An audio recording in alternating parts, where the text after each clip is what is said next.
Hola, soy Yidaki y en este episodio quiero hablar por un momento acerca de la importancia que tiene examinar cuáles son las ideas que tenemos acerca de la realidad. Lo que creemos que es cierto, ¿cómo sabemos que es cierto? Cualquier cosa que tú sabes o crees saber, ¿cómo sabes esa cosa? ¿Cómo fue el proceso para llegar a saber eso que crees que sabes? ¿Y cuáles son los fundamentos en los que te estás basando para sostener eso como algo que sigues creyendo que es cierto? Acá nos metemos en una rama de la filosofía que se llama epistemología. La epistemología es una rama de la filosofía que se ocupa de preguntarse estas cuestiones. ¿Cómo sabemos lo que sabemos? ¿Cómo llegamos a saber que lo que sabemos realmente lo sabemos y no es una falsedad? ¿Cómo sabemos que es verdad esto que creemos saber? Y esto que puede ser una mera filosofía en una silla y hacerse estas preguntas sin ninguna aplicación directa en mi vida práctica, no es así. No hay nada más lejos de ser cierto. Todo lo que hacemos, todas las decisiones que tú tomas, todas tus conductas, como tú tienes ordenada tu vida, articulada tu vida y por lo tanto cómo te sientes respecto a lo que te pasa, respecto a tu realidad, o sea, todo lo más concreto, tu experiencia más concreta, el solo hecho de estar viendo este video tal vez, el trabajo que tienes, lo que estás estudiando, el lugar donde vives, la familia, cómo tú te comportas, cómo respondes, cómo reaccionas a tus problemas o a las circunstancias que se te presentan o a las relaciones que estableces con otras personas, todo, absolutamente todo se basa en ciertas ideas que tú tienes acerca de la realidad, acerca de lo que tú crees que es apropiado y lo que no es apropiado, lo que es valioso, lo que es importante y lo que no lo es, lo que existe y lo que no, lo que es algo digno de mi tiempo y mi atención o algo que no es digno de mi tiempo y mi atención. Entonces, absolutamente todo se basa en creencias, en ideas que tienes acerca de las cosas, en algo que tú crees que es cierto, que puede ser más o menos útil, más o menos funcional, más o menos saludable, pero sin embargo es algo que tú abrigas como cierto. Por ejemplo, si tú tienes ideas autodenigrantes de creer que eres poco valioso, bueno, tienes una idea y esa idea, vaya, determina bastante el cómo tú interactúas con la realidad, contigo mismo, etcétera. Entonces no es una cosa menor, no es mera filosofía, no es sentarse aquí y simplemente hacerse estas preguntas y nada más, ¿no? Como tengo cosas más prácticas de que ocuparme. Es extremadamente práctico este tema, la epistemología. Entonces estamos en un océano de información. Nunca antes en la historia habíamos tenido acceso a tanta información. Jamás. Ah, eh, el acceso a la información disponible ya no es un problema. Podemos obtener mucha información, tenemos información de cualquier cosa, podemos tener la información y ahí está. El estudio, los índices, las estadísticas, las fotos, las historias, los relatos, absolutamente todo está como información. El problema, y eso es lo que tener tanta información no garantiza, es tener la capacidad de procesamiento de información. Y eso ya es otra cosa. Tenemos más información que nunca, pero eso no ha ido acompañado de una mayor capacidad de procesamiento de la información. Y eso nos pone las cosas más complicadas, porque cualquier cosa que queremos creer, tenemos información que avala el argumento A y tenemos lo que avala el argumento B y ambos son válidos, ambos son metodológicamente, pueden ser metodológicamente rigurosos y con cuál me quedo, cómo proceso esta información. Si quiero una información acerca de cómo afecta un alimento en mi dieta o cómo si las mascarillas son efectivas para evitar la propagación de un virus, por ejemplo. ¿No? Cualquier tema en el que queramos investigar, tenemos estudios que dan fundamentos de que sí y estudios que dan fundamentos que no. Entonces, ¿en qué nos apoyamos para abrigar como cierta una idea? ¿Cuál es el proceso para llegar a aceptar como verdadero algo que creemos? Y ese proceso normalmente es automático, inconsciente, y no hay un trabajo riguroso de someter a escrutinio las distintas ideas. Porque es trabajo, y nadie quiere hacer mucho trabajo. El cerebro siempre busca el menor esfuerzo, el camino de menor resistencia. Y hacer un ejercicio epistemológico no es el camino de menor resistencia, es trabajo, requiere compromiso. Entonces, ¿cuál es la posición que la mayoría de las personas adoptan frente a esta enorme cantidad de información y confusa información? Además, una cosa dice un experto dice una cosa y otro que es igual de experto dice lo contrario, y otro que es igual de experto que esos otros dos dice otra cosa distinta. ¿A quién le creemos, no? Es extremadamente complejo. Además que la información no necesariamente es en honor a la verdad. Si alguien dice algo, si un estudio científico o un experto o un noticiario dice algo, no necesariamente es porque quiere reflejar la verdad tal cual es, como por amor a la verdad misma. Generalmente hay una agenda y una serie compleja de motivaciones que están detrás de dar una información, la información que se da. Y normalmente no se comparte eso. ¿Sí? Decimos una cosa, pero podemos esconder las otras motivaciones que están detrás de esa información, la agenda oculta. Y no es pensar en una teoría de conspiración. Siempre tenemos muchas motivaciones. Yo para lanzar estos videos puedo tener una motivación de que quiero difundir contenidos de salud mental, pero puedo tener otras motivaciones también. ¿Sí? Detrás, que pueden coexistir. Y no necesariamente las estoy declarando.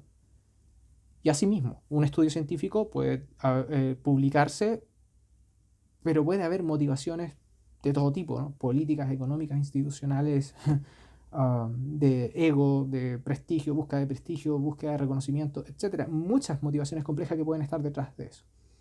Entonces es extremadamente complejo tomar una posición de a quién le creemos. ¿Mm? ¿A quién le creemos? Es súper delicado. Entonces, lo que la mayoría de las personas hacen es adoptar una postura ideológica, ¿sí? Que sería como el pensamiento de grupo. Básicamente consiste en que identifico un grupo, me identifico con un grupo, yo soy de los, lo que sea, tenemos mucha variedad, yo soy un partido político, lo que sea, me pongo una etiqueta o me identifico con un grupo de referencia y me muevo hacia el centro de gravedad de cuál es el discurso de ese grupo de referencia. Entonces, si mi grupo de referencia es, por ejemplo, el ambientalistas, ya. Entonces, ¿cuál es el centro de gravedad en el discurso de los ambientalistas? Entonces yo me muevo hacia allá y eso es lo que acepto como cierto y eso es lo que yo adopto como mi verdad y aquello que yo creo que es cierto, aquello que yo, entre comillas, sé, sin haber hecho el examen epistemológico para aceptarlo como algo que yo sé. Y esto mismo aplica para las creencias que tenemos sobre nosotros mismos. Por ejemplo, la creencia de que yo no soy valioso. Probablemente es una creencia que no he sometido a suficiente escrutinio, a suficiente examen, y la acepto como cierta. Y me inclino a seleccionar todas las evidencias que me comprueban que eso es así y ignorar todas las evidencias de que no es así. Entonces, este episodio es un llamado de atención, de alguna forma, a que estamos en un mar de información, es muy complejo distinguir qué es lo que es cierto de lo que no es cierto, y como es tan trabajoso, la tendencia por defecto es a adoptar algo como cierto, algo como verdadero, que en realidad no es algo que tú hayas derivado por ti mismo, sino que estás teniendo un pensamiento de grupo, lo que tu grupo dice que es así. Si en otro hubieras estado en tiempo de la esclavitud, quizás estarías avalando la esclavitud. Ahora no, ese tipo no, violación a los derechos humanos no puede ser. Porque tu grupo de referencia con el que tú te identificas, ese es el discurso predominante y eso es lo que tú aceptas como cierto, como si fuera algo que tú derivaste por ti mismo, pero no lo derivaste por ti mismo. Entonces, ojo, hay mucha atención con lo que tú crees que sabes, cuando en realidad solo estás adoptando lo que tu grupo de referencia piensa, de manera inconsciente. Somete a escrutinio tus creencias. Todas tus ideas acerca de la realidad son relativas y que las has aceptado de manera más o menos inconsciente, y esto es una invitación a desarrollar la capacidad de procesamiento de información. Información hay en todas partes, pero capacidad de procesamiento no hay en todas partes. Un paso práctico una acción práctica que podemos tomar para ir desarrollando esta capacidad de procesamiento de información, esta apertura a nuevas perspectivas, es considerar que existen muchas interpretaciones posibles para una situación y que cualquier cosa que tú crees, como la postura que tú tienes respecto a algo, considera unas cuantas alternativas más de cómo se puede ver esa misma situación, explora la perspectiva contraria. ¿Sí? Y las redes sociales han hecho un efecto notable de amplificar lo que sea que uno cree. Si yo creo en tal cual inclinación política o alimentaria o lo que sea, mis redes sociales me van a mostrar más y más y más de eso, porque el algoritmo de las redes sociales está diseñado para optimizar el tiempo que tú pasas en ese sitio. Y lo que te mantiene más tiempo en ese sitio es todo el contenido que refuerza tus desviaciones, tus inclinaciones, tus sesgos ideológicos y todo lo que apela a tus emociones más básicas. Entonces el algoritmo te va a mostrar más y más de eso. Y te hace creer que estás informado, pero en realidad no estás informado. Simplemente estás recibiendo más y más de tus desviaciones cognitivas que ya están ahí. Entonces como paso, como un tip práctico para ir desarrollando esta capacidad de procesamiento de información, suscríbete, sigue en tus redes sociales, si es que usas las redes sociales como fuente de información, sigue a los que hablan de lo que es completamente contrario a ti. ¿Sí? Si tu partido político es verde, entonces sigue a activistas de rojo. Y si tu partido es rojo, sigue al verde. Da lo mismo el nombre que tenga tu partido, o tu tendencia, o tu discurso. ¿Sí? Si tú estás a favor de las vacunas, entonces sigue a los que están en contra de las vacunas y ve qué argumentos tienen. Y si estás en contra de las vacunas, bueno, infórmate y escucha a los que están a favor de las vacunas como si con una actitud lo más imparcial posible y entiende qué argumentos están ahí detrás, sin cerrarte ideológicamente y no dejar entrar lo que no calza con tu definición de identidad. Y esto es un ejercicio súper incómodo.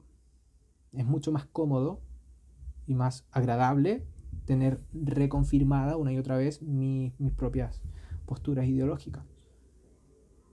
¿Qué tiene que ver esto con la psicoterapia, con la psicología, con la salud mental, con el desarrollo personal? Muchísimo. ¿Sí?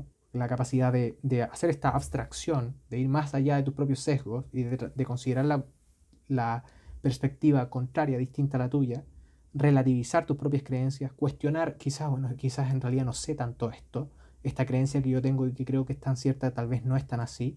Esa capacidad de ir más allá, de ver desde arriba y tomar cierta distancia de tus procesos mentales es absolutamente clave para, por ejemplo, distanciarte de tus propias creencias negativas, de tus propias emociones o de tus propias conductas disfuncionales.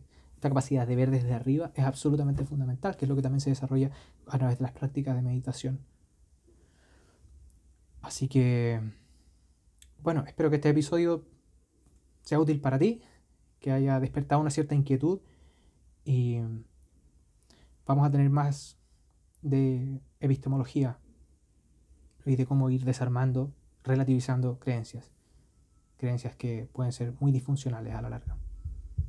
Gracias por tu atención. Si has llegado hasta aquí, ya eso da cuenta que tienes un interés importante en hacer este trabajo.